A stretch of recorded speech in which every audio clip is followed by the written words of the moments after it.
ఆర్మూర్ అక్క నమస్తే.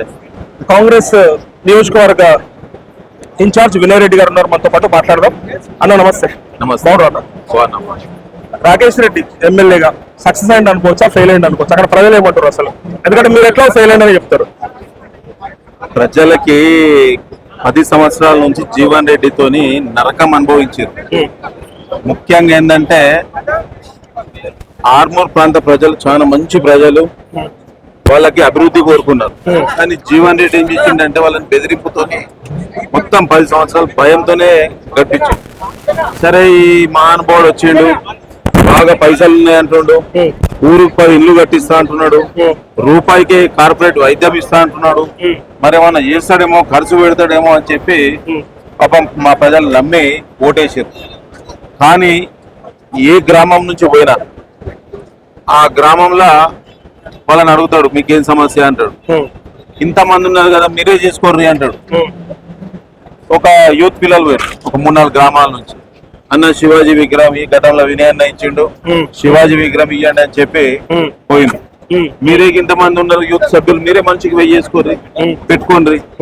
అట్లా కొంతమందిని అయితే అసలు గేటు ఓపెన్ చేయడు, లోపలికి రానివ్వరు. కానీ రాకేష్ రెడ్డి చెప్పే మాట ఏంటంటే మొన్నటిదాకా జీవన్ రెడ్డి బారిన పడ్డ ప్రజలు ఎలా వినయ్ రెడ్డితో ఇబ్బందులు పడతా ఉన్నారు, వినయ్ రెడ్డి అరాచకాలు పెరిగిపోయినాయి కాంగ్రెస్ నియోజకవర్గ ఇన్ఛార్జ్ గా అంటున్నారు. మీరే ఎమ్మెల్యేగా వ్యవహరిస్తున్నారట. అక్కడ 100% నా ప్రభుత్వం ఉంది. ఇక్కడ మా ముఖ్యమంత్రి గారు ఉన్నారు, మా ప్రజలు సమస్యలతో ఉన్నారు. కానీ ఓట్లేసి గెలిపించింది రాకేష్ రెడ్డిని కదా, వినయ్ రెడ్డిని కాదు కదా.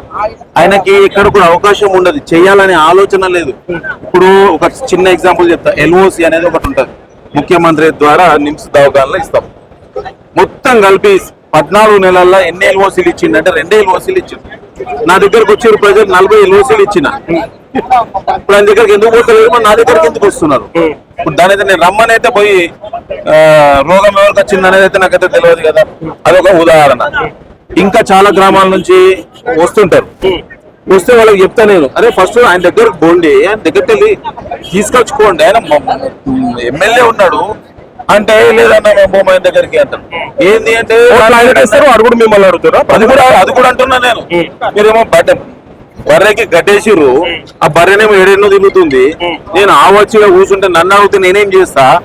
అయినా సరే నా బాధ్యత తప్పకుండా ప్రజల్ని ఆదుకునేది, ముఖ్యంగా మా కాంగ్రెస్ పార్టీ నాయకులను గాని కార్యకర్తల్ని గాని కాపాడుకోవాలి. గత 10 సంవత్సరాలు ఆర్మూర్ అభివృద్ధి వినయ్ రెడ్డి చేతిలో ఉందా, రాకేష్ రెడ్డి చేయొచ్చా? ఎవరు ఇవ్వాలి అసలు? ప్రజలు ప్రభుత్వం చేతులు ఉంది. ఇంచుమించు ఇప్పటి వరకు 150 కోట్ల నిధులు ఆల్రెడీ మనం ఆర్మూర్ నియోజకవర్గం తీసుకురావడం జరిగింది. నేను పొద్దున కూడా పొన్నం గారి దగ్గర పోయి అన్నం, మా దగ్గర నందిపేటలో డిపో లేదన్నా, చాలా అవస్థలు పడుతున్నారు. డిపో కోసం మా నందిపేట మండలం సంబంధించిన వాళ్ళందరూ కూడా మనిషికి రూపాయి వేసి 5 ఎకరాల భూమి ఇచ్చిండ్రు. 5 ఎకరాల భూమి ఇచ్చిండ్రు.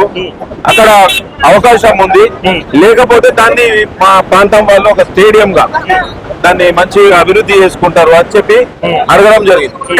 అంటే ప్రతినిత్యం అభివృద్ధి గురించి ఆలోచన చేస్తాం. ఏ సమస్య ఉన్నా గానీ, ఎప్పుడు ఏది ఉన్నా కానీ ఫోన్, పర్సనల్ ఫోనే. నేను గత 10 సంవత్సరాల నుంచి ఏది వాడుతున్నాను ఇప్పటికి కూడా అదే నంబర్ వాడుతున్నా. అక్కడ ఉన్న అరవింద్ గాని, ఇప్పుడున్న రాకేష్ రెడ్డి గాని ఎవరికి ఏమి చెప్పారు.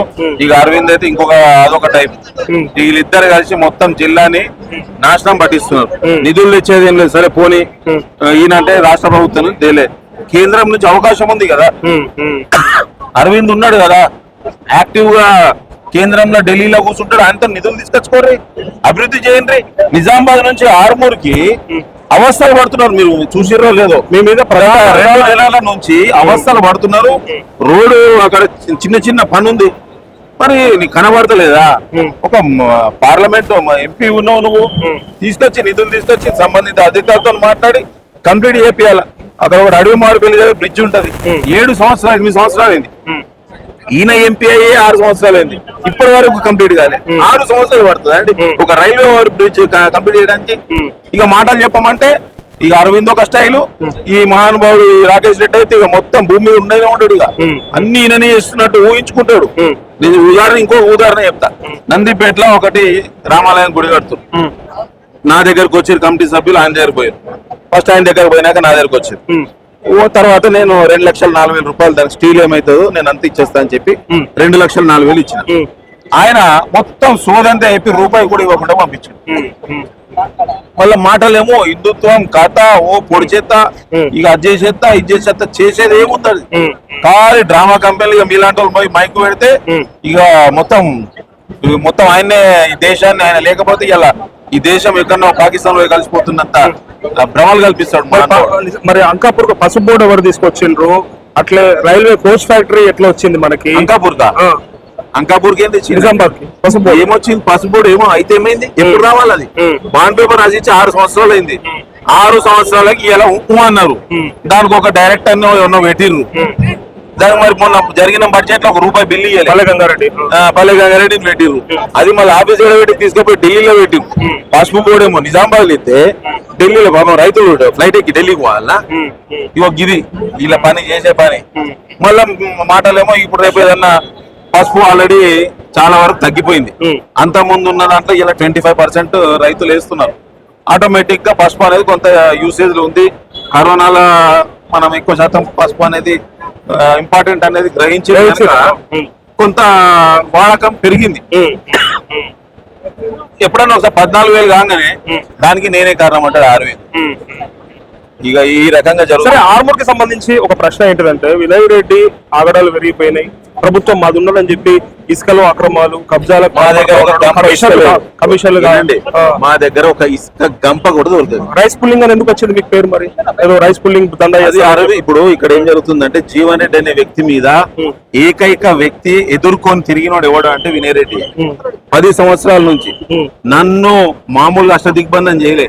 మీరు ఎవరినన్నా నాకు సంబంధించిన ఆర్మూర్లో పార్టీలకు అతీతంగా టీఆర్ఎస్ ఓనే కనుకోర్రి ఇంద్రబాయ్ అంటే ఎవడన్నా సపోజ్ ఈ మనిషి వచ్చిన ఫోటో దిగిండు అనుకో ఈ మనిషిని ఎన్నో రకాలుగా రకాటం పెట్టాల. నేను అమెరికాకు పోయినా పోతే ఇక వినయ్ రెడ్డి రాడేమో అనుకోని మొత్తం పారిపోయిండు పీకిపోయిండు అన్నాడు. నేను 14 రోజులకే వచ్చిన. మరి ఏమైంది కావాలి కదా ఇప్పుడైతే నేను భూమి మీద దిగుతున్నా కదా అండర్ గ్రౌండ్ లో అయితే లేను కదా. ఇవన్నీ డ్రామా కంపెనీ. ఇక దానికి ఏంటంటే రాకేష్ రెడ్డి ఆయన టీం సభ్యులు ఇద్దరు ఒకటే వాళ్ళ అది కూడా చెప్తున్నా. జీవన్ రెడ్డి అండ్ రాకేష్ రెడ్డి ఇద్దరు ఒకటే కానీ పబ్లిక్ ఏమో మీరిద్దరు ఒకటి అంటారు. రాకేష్ రెడ్డి మాటలు ఎక్కువ ఉన్నాయి కదా. వినయ్ రెడ్డి ఒకటే. నిజంగా చెప్పాలంటే చాలా వరకు మీడియా తక్కువనే ఉంటారు. అక్కడ ఏం జరుగుతుంది అంటే వాడు పాండు గారు మీడియాలోనే ఉంటాడు, వీడు దరిద్రుడు ఉన్నాడు వీడు మీడియాలోనే ఉంటాడు.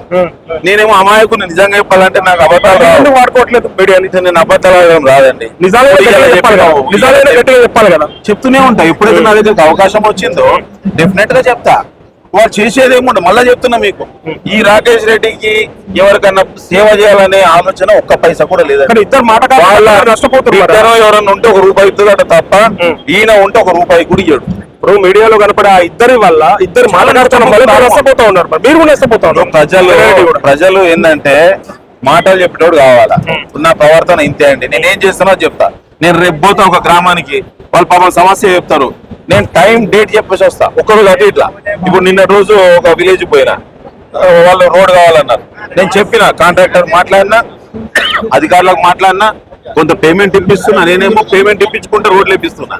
ఈయనేమో వాటి డ్రామాలు చేసుకుంటా తిరుగుతున్నాడు. మేము ఒక బాధ్యత ఉంది. ఎందుకంటే వలస బాధలు ఎక్కువ ఉండే ప్రాంతం అది. ఆర్మూర్, మెట్పల్లి, జగిత్యాల చాలా మటుకు బొంబాయి, బొగ్గుబాయి, దుబాయ్ అనేవి అవన్నీ వింటా ఉంటాము. మనం పత్రికలలో వచ్చే వార్తలు చూస్తే కళ్ళ నీళ్ళు వస్తాయి. ఓసారి అక్కడ బాడీలు కూడా రాలేని పరిస్థితి, అక్కడ చనిపోయి వెళ్తా ఉంటారు కదా. ఇప్పుడు ప్రభుత్వం వచ్చింది, మీకు అవకాశం వచ్చింది, మరి ఏం చేయదలుచుకున్నారు? ఇప్పుడైనా పరిశ్రమ చేస్తారా? మొన్న సండే రోజు ఒకటి నాక్ అనే సంస్థను తీసుకొచ్చినాం ఆర్మూర్కి. తీసుకొచ్చి మొత్తం యువకుల్ని లైన్ లో పెడుతున్నాం.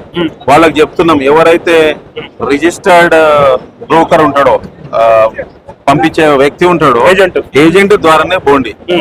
ఏం జరుగుతుందంటే పాపం నేను నిన్నటి రోజే ఒక ఊరికి పోయినా వాళ్ళు వచ్చి అన్న నేను అమెరికా పంపిస్తానంటే ఒక ఆమెకి 15 లక్షలు కొట్టిన గూగుల్ పే చేసిన అంటే అంత అమాయకంగా అయిపోయారు. పంపిస్తారు అనగానే వేసేస్తున్నారు. అట్లా చాలా వరకు ఉన్నాయి. నేను అందుకోసం నాక్ అనే సంస్థను తీసుకొచ్చిన. దాన్ని బాగా సోషల్ మీడియాలో పెట్టిన. ఒక 100 మంది ఎన్రోల్మెంట్ అయ్యారు. స్టేట్ లో నాక్ ఉంది కనుక సెంట్రల్ లో టామ్కామ్ ఉంది కనుక 100% కొంత వాళ్ళకి ఫెసిలిటీస్ ఇవ్వగలుగుతామనే ఆలోచనతో తీసుకొస్తున్నాం. అట్లనే మా దగ్గర నందిపేట అనే ఒక సెజ్ ఉంది. సెజ్ ఒక 400 ఎకరాలు ఉంది. మరి ఇదే అరవింద్ ఉన్నాడు, ఇదే రాకేష్ రెడ్డి ఉన్నాడు. మరి కేంద్రం నుంచి తీసుకురావాలా కదా, సెజ్ లో ఫ్యాక్టరీలు పెట్టియాలా కదా. ఇప్పుడు నేను ఓడిపోయి ఉన్నా, నేనేం చేస్తా? అయినా సరే ముఖ్యమంత్రి గారు చెప్పిన ప్రభుత్వం ఉన్నది. ముఖ్యమంత్రి గారికి ఎటు పోతున్నా కానీ పోయి ఒక రిప్రజెంట్ ఇస్తా. మొన్నటి రోజు శ్రీధర్ బాబు అన్న గారు దావూస్ పోతుంటే కూడా అన్న మా ప్రాంతంలో ఫుడ్ కు సంబంధించిన ఇండస్ట్రీస్ అవకాశం ఉందన్న, తీసుకురండి అన్న, ఇక్కడ అవకాశం ఉందా, దాని మీద ఆలోచన చేయండి అని చెప్పి శ్రీధర్ బాబు అన్న కూడా చెప్పిన. ప్రతిసారి మనకి ఏముంది, మనకి 10 సంవత్సరాలు అయింది ఆర్మూర్ ప్రాంతంలో అనువు తెలుసు ఏ రకమైన ప్రజలు ఉన్నారు, ఏ అవస్థలు పడుతున్నారు. ఆయనకి ఏం తెలుసు? రాకేష్ రెడ్డికి ఏం తెలియదు. వీళ్ళడికి ఊర్లోనే తెలిస్తే కూడా నాకు తెలియదు. కార్యకర్తలు కూడా అక్కడ ఉన్న వ్యవస్థ అంతా వినయరెడ్డిదే. ఓకే, నేను తయారు చేసిన బీజేపీ. నేను ఒక 25 శివాజీ విగ్రహాలు పెట్టించిన, ఒక 6-7 వేల కుంటాల బియ్యం పంచిన, ఒక వ్యవస్థ తయారు చేసిన. అక్కడ వాడు ఎంపీగా ఉండే ఆయన ఒక 32 వేల మెజారిటీ ఇచ్చి గెలిపించిన. వాడు దళితుడు నా మీద పగబెట్టుకున్నాడు. ఆయన ఏమనుకుంటే ఈ ఆర్మూల నిలబడి నెక్స్ట్ స్టేట్ లో బీజేపీ వస్తుంది, నేనే ఎమ్మెల్యే అయిపోయి నేనే సీఎం అయిపోతాను ఆయన ఆలోచనలా నన్ను దొక్కేసిండు. నన్ను దొక్కితే భగవంతుడు ఏం చేసిండు, ఆయన తొక్కటం తీసుకొచ్చి రాకేష్ రెడ్డిని తీసుకొచ్చి పెట్టిండు. ఆయన ఇద్దరు పడది.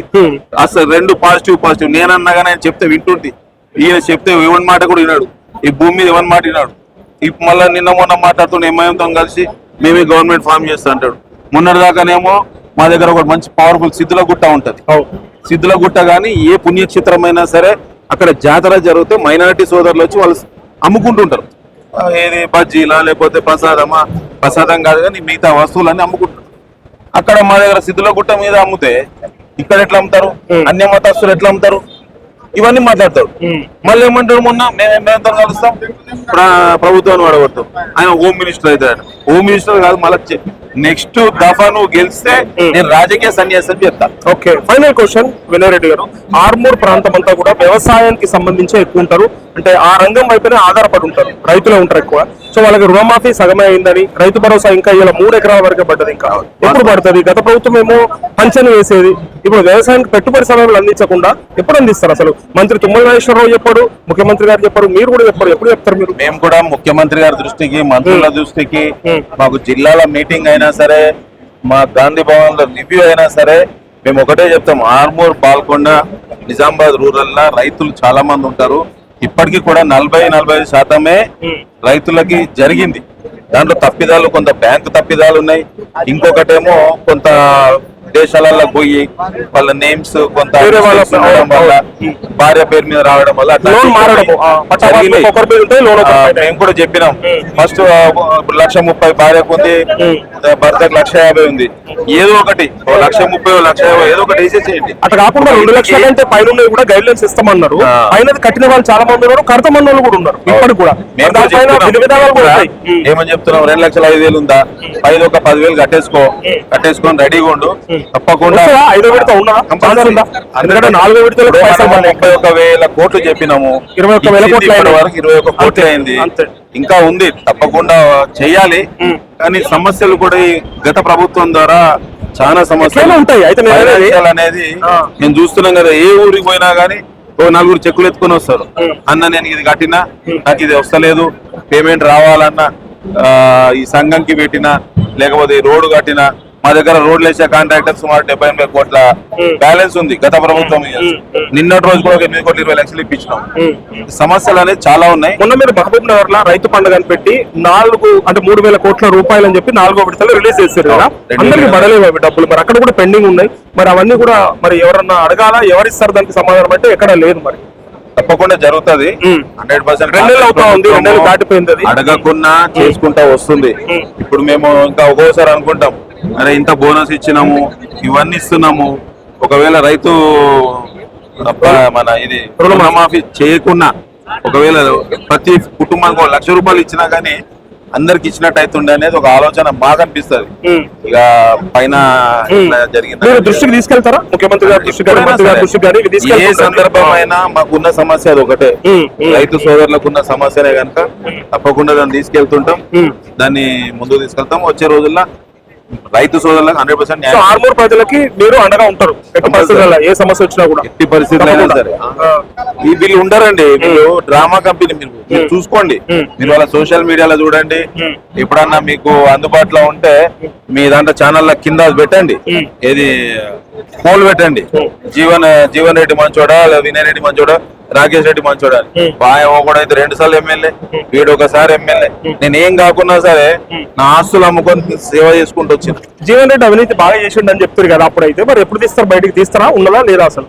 ఇప్పుడు ఓన్లీ సినిమా పేర్లే పడుతున్నాయి సార్. అచ్చా, ఇంకా సినిమా సినిమా స్టార్ట్ కాలేదు, ఇంకా సినిమా చాలా కాలేదు. పాండుగా సినిమా ప్రభుత్వం పోతుందేమో, అయిపోతుందేమో. సినిమా లేదు, తప్పకుండా ఈసారి ఉంటది. మళ్ళీ వచ్చే దఫా కూడా 5 సంవత్సరాలు కాంగ్రెస్ ప్రభుత్వం ఈ కంపల్సరీ. సంవత్సర కాలంలో రాకేష్ రెడ్డి ఏమన్నా అవినీతి చేసిండా, అక్రమాలు చేసిండా అంటే ఏం చెప్తారు? చేసిండు, వాస్తవంగా చేసిండు. ఎందుకంటే అక్కడే మునిపల్లి అనే గ్రామం దగ్గర 13 ఎకరాలు అసైన్ ల్యాండ్ ఆయన కబ్జాలో ఉంది. మొన్న పక్కన రూరల్ కాన్స్టిట్యున్సీ వాళ్ళు 3 ఎకరాల కబ్జాలు. ఆయన పార్టీ ఆఫీస్ కట్టుకున్నది కూడా పేద ప్రజల సంబంధిత ప్లాట్లను కబ్జా చేసుకుని కట్టుకున్నాడు ఒక ఆరోపణ ఉంది ఆయన పైన. అది తెలియదు. అఫిడవిట్ లో చూసినా చాలా పెద్ద ల్యాండ్, దానికి మొత్తం కలిపి 6 కోట్ల వాల్యూ అని చెప్పి అఫిడవిట్ లో చూపెట్టిండు. ఆ అఫిడవిట్ల మీద ఆయన జరిగిన వ్యవస్థ మీద కేసు వేసిన, అఫిడవిట్ ఎలక్షన్ పిటిషన్ వేసిన, అది కూడా తొందరలోనే ఉంది. అది కూడా వస్తే తొందరలోనే రావచ్చు. ఓకే, థ్యాంక్ యూ నడిపేది ఆయనే, మొరంపాలి నడిపేది ఆయనే, అసైన్ ల్యాండ్ ఆయన్నే. మీరేం చేస్తారు మరి? మీరు ఆపట్లేదు? నేనేం చేస్తానండి, నాకు ఏదున్న పాపం మా వాళ్ళు చాలా సమస్యలతో ఉన్న 10 సంవత్సరాలు అధికార పార్టీ అన్ని మీ చేతిలో 400-500 వస్తుంటారు. వాడు ఏ రకంగా ఉంటదంటే, వాడి మనిషి ఉంటాడు ఒకడు, మొన్న గట్టి చేసి ఆయన తీసుకుపోయి జేసీబీ లోపల పెట్టిస్తే మన వాళ్ళందరూ తిరుగుతాడు ఇక.